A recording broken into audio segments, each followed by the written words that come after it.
सियासत के कुछ अहम मुद्दों की करेंगे जिस पर राजनीति गर्म है। सबसे पहले हम वक्फ संशोधन बिल की बात करेंगे और देखिए वक्फ संशोधन बिल से जुड़ी हुई 3 तस्वीरें आपको दिखा रहे हैं और ये 3 तस्वीरों के जरिए हम बता रहे हैं कि कौन कौन सी जो महत्वपूर्ण खबरें हैं वो हम इस बुलेटिन में दिखाने वाले हैं। तो सबसे पहले देखिए लालू की मुराद पूरी कर रहे मोदी, ये सवाल इसलिए क्योंकि एक बयान सामने आया। उसके बाद से हम दिखाएंगे कि लालू को क्या हुआ, क्योंकि लालू अब जो है वो एम्स में भर्ती है, इलाजरत है वो, और पासवान फैमिली में फसाद क्यों बरपा हुआ है ये भी हम समझने की कोशिश करेंगे। तो 3 हमारी ये खबरें होंगी और देखिए इस सबसे पहले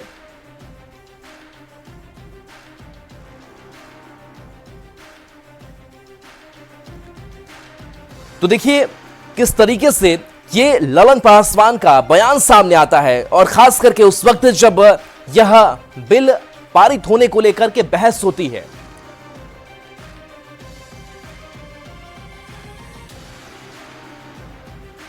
तो शोर शराबा और हंगामे के बीच वक्फ संशोधन विधेयक देर रात लोकसभा में पास हो गया। इस बिल पर घंटों चली बहस के दौरान अमित शाह ने कांग्रेस पर कई गंभीर आरोप लगाए। उन्होंने कहा कि कांग्रेस ने हमेशा मुस्लिमों को डराने की राजनीति की है, चाहे कश्मीर से धारा 370 हटाने की बात हो या फिर अयोध्या में राम मंदिर का मुद्दा या फिर सीएए। मुसलमानों को डराकर कांग्रेस ने हमेशा उसे अपना वोट बैंक मजबूत करना चाहा। अमित शाह के इसी बयान को लेकर अब सियासी घमासान छिड़ गया है, ये रिपोर्ट देखिए। कमेटी के जो सुझाव थे ये भारत सरकार की कैबिनेट ने स्वीकार किए और अमेंडमेंट के रूप में वक्फ बिल लोकसभा के पटल पर देर रात पास हो गया। वक्फ संशोधन बिल पर लोकसभा में वोटिंग हुई जिसमें बिल के पक्ष में 288 वोट पड़े जबकि इस बिल के विरोध में 232 वोट पड़े। लोकसभा में वक्फ संशोधन बिल पर 12 घंटे से ज्यादा बहस चली। संसदीय कार्य मंत्री किरेन रिजिजू और विपक्ष के सांसदों ने अपने अपने पक्ष रखे। अब यह विधेयक राज्यसभा में पेश किया जाएगा और फिर राष्ट्रपति के पास अप्रूवल के लिए भेजा जाएगा। लोकसभा में घंटों चली गर्मा गर्म बहस के बाद केंद्रीय गृह मंत्री अमित शाह ने जो बातें कही उस पर सियासत तेज हो गई है। शाह ने सीधा हमला कांग्रेस पर बोला, अल्पसंख्यकों को डराने का बड़ा आरोप लगा दिया है। उन्होंने कहा कि वोट बैंक की खातिर कांग्रेस अल्पसंख्यकों को डराती रही है, लेकिन मौजूदा केंद्र सरकार अब ऐसा नहीं करने देगी। ये तरीका ठीक नहीं है आपका, बैठिए आप।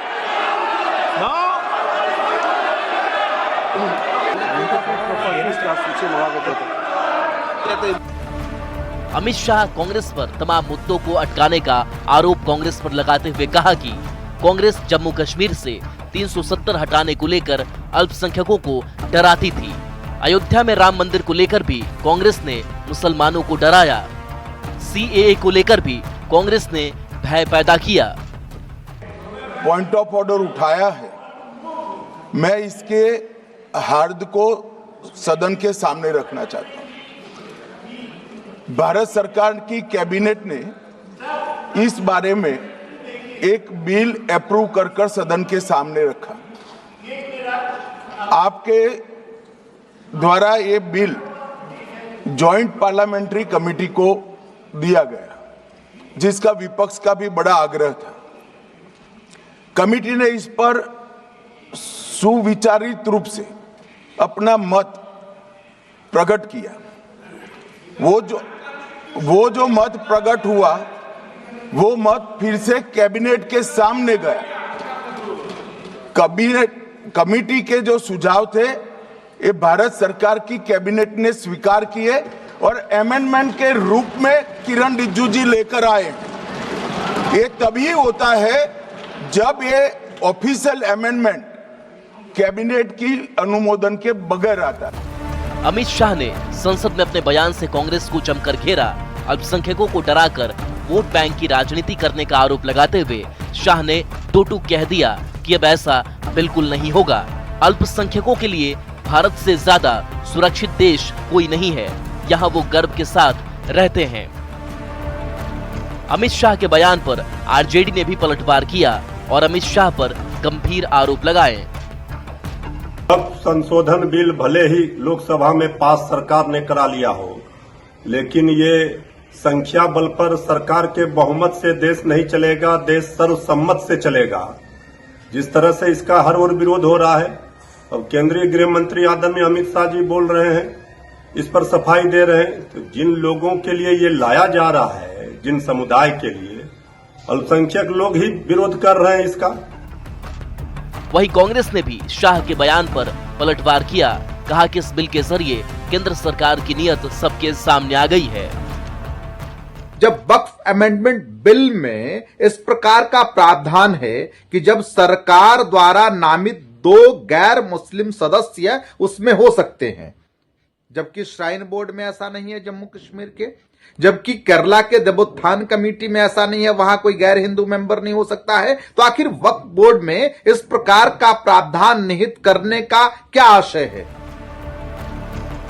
अमित शाह ने बिल का विरोध कर रहे लोगों पर आरोप लगाया कि कांग्रेस और दूसरे विपक्षी दल अपनी राजनीति चमकाने के लिए अल्पसंख्यकों को डराने की कोशिश करते रहे हैं।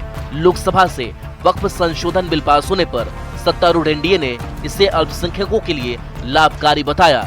सरकार ने अल्पसंख्यकों के हितों की सुरक्षा के अपने दावे को और मजबूत किया है। अब इस बिल को राज्यसभा में पेश किया जाएगा, जहां से पास होने के बाद इसे राष्ट्रपति के पास भेजा जाएगा। Bureau report, news 18।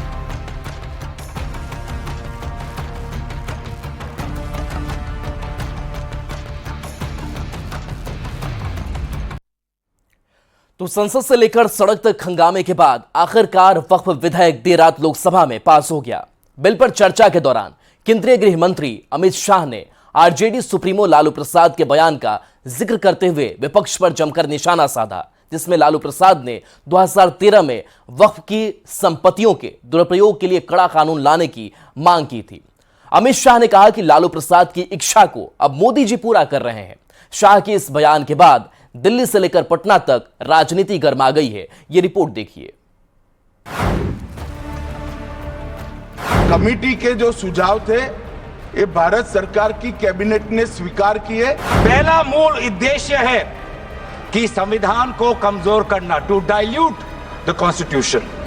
आज सीए लागू हो गया, बताइए किसी मुसलमान का अधिकार छीना है? यूपीए गवर्नमेंट के संदर्भ में कहा पूरा का पूरा मिसलीडिंग है, झूठ है। राजनीतिक मजबूरी इनके पैर पीछे खींचती है। सबसे बड़ी बात यह कि वक्फ बिल के पीछे की न तो नीति सही है न नियत। अपने वोट के लिए धार्मिक मामलों का इस्तेमाल करते हैं, वो इसके विरोध में है। कोई कांग्रेस जैसी कमेटियां नहीं, हमारी लोकतांत्रिक कमेटी है मान्यवर। प्लीज बैठिए, ये तरीका ठीक नहीं है आपका। बैठिए आप। सदस्य इसके पक्ष में हाँ गए, जो सदस्य विरोध में ना गए। मेरे विचार में निर्णय हाँ वालों के पक्ष में, हाँ वालों के पक्ष में विधेयक का पूरा नाम विधेयक का अंग बना। मंत्री जी अब प्रस्ताव करें कि विधेयक को यथा संशोधित पारित किया जाए। जिस वक्फ शब्द को लेकर सियासी घमासान मचा हुआ है, सड़क से लेकर संसद तक वक्फ पर संग्राम छिड़ा हुआ है। ऐसे में लोकसभा में बुधवार को सरकार की ओर से मोर्चा केंद्रीय गृह मंत्री अमित शाह ने संभाला। वक्फ को लेकर शाह ने पूरी तस्वीर साफ की और ये संदेश दिया कि केंद्र सरकार का मकसद मुसलमानों के धार्मिक प्रतीक को और भी मजबूती देना है। प्लीज बैठिए, ये तरीका ठीक नहीं है आपका। बैठिए आप।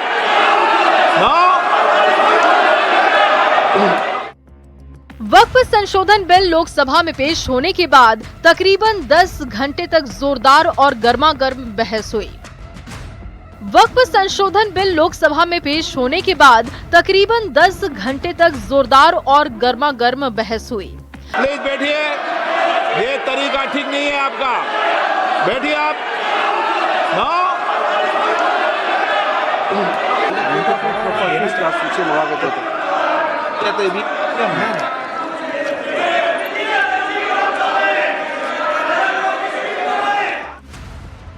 विपक्ष के एक एक सवाल का जवाब सत्ता पक्ष के नेता और खुद केंद्रीय गृह मंत्री अमित शाह ने दिया।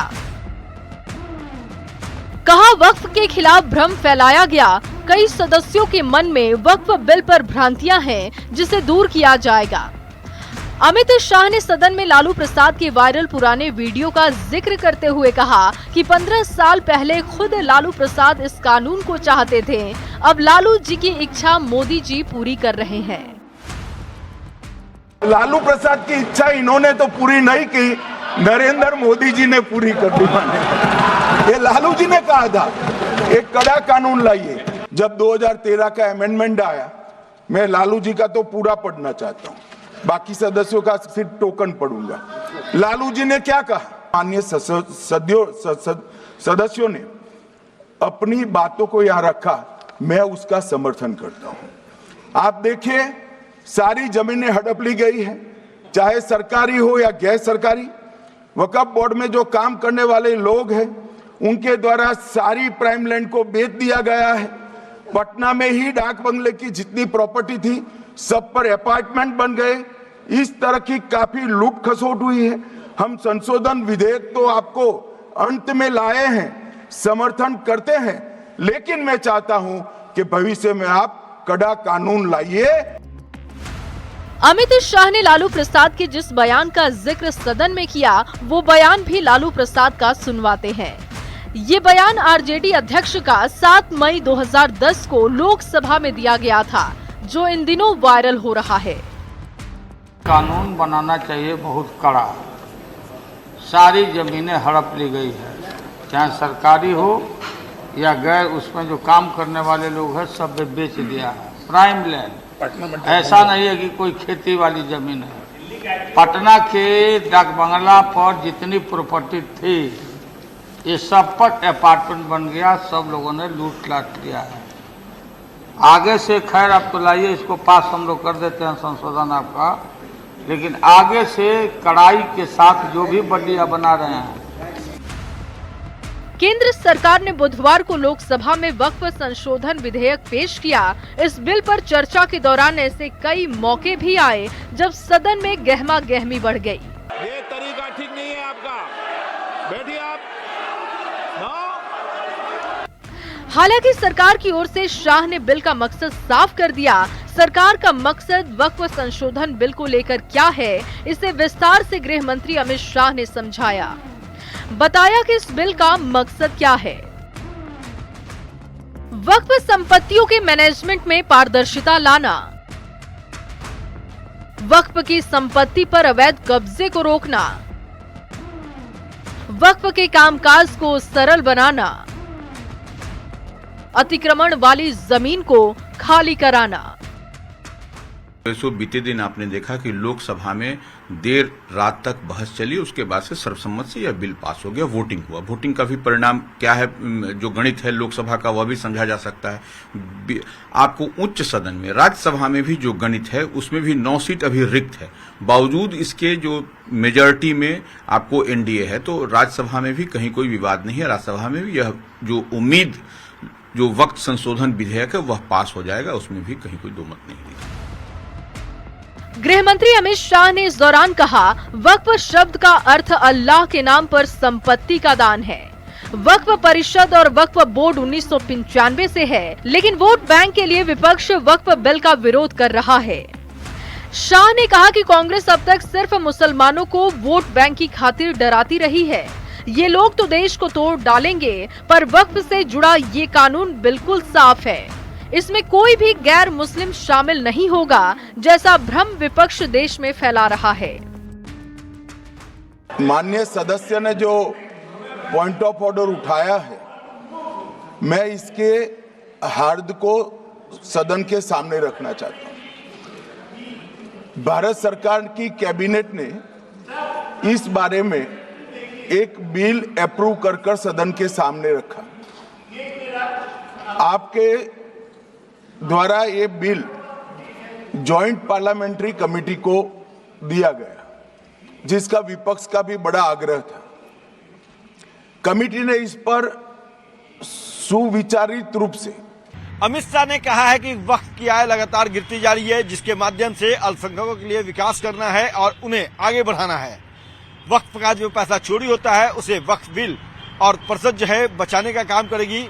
इस बिल के माध्यम से जमीनों को सुरक्षा प्रदान किया जाएगा। सदन में गृह मंत्री ने कहा कि सभी मुसलमान समझ जाएंगे कि इस बिल का क्या फायदा होगा, लेकिन विपक्ष इस बिल को लेकर अफवाह फैला रहा है। इस बिल को लेकर मुस्लिम भाइयों को डराया जा रहा है। शाह ने एक बार फिर से साफ लहजे में कहा कि वक्फ के नाम पर औने पौने दामों में करीबियों को जमीन की खैरात बांटने का सिलसिला अब नहीं चलेगा। वक्फ से जुड़ा कानून इस्लाम धर्म से जुड़ी चीजों के लिए सुरक्षा कवच बनेगा। प्रकट किया वो जो मत प्रकट हुआ, वो मत फिर से कैबिनेट के सामने गया। कमेटी के जो सुझाव थे ये भारत सरकार की कैबिनेट ने स्वीकार किए और अमेंडमेंट के रूप में किरण रिजिजू जी लेकर आए। ये तभी होता है जब ये ऑफिशियल अमेंडमेंट कैबिनेट की अनुमोदन के बगैर आता है। मान्यवर, मैं नहीं मानता इसमें कोई पॉइंट ऑफ ऑर्डर है और आपका ही आग्रह था कि कमेटी ज्वाइंट पार्लियामेंट्री कमेटी बने। अगर कमेटी ने कोई बदलाव ही नहीं करने हैं तो ये कांग्रेस जैसी कमेटियां नहीं, हमारी लोकतांत्रिक कमेटी है। मान्यवर, केंद्रीय गृह मंत्री अमित शाह ने कहा कि विपक्ष को वोट बैंक चाहिए, लेकिन भारतीय जनता पार्टी और मोदी सरकार का स्पष्ट सिद्धांत है कि हम वोट बैंक के लिए कोई कानून नहीं लाते हैं। कानून न्याय के लिए होता है, लोगों के कल्याण के लिए होता है। वक्फ में एक भी गैर मुस्लिम नहीं आएगा, इसका भरोसा सदन में अमित शाह ने दिया।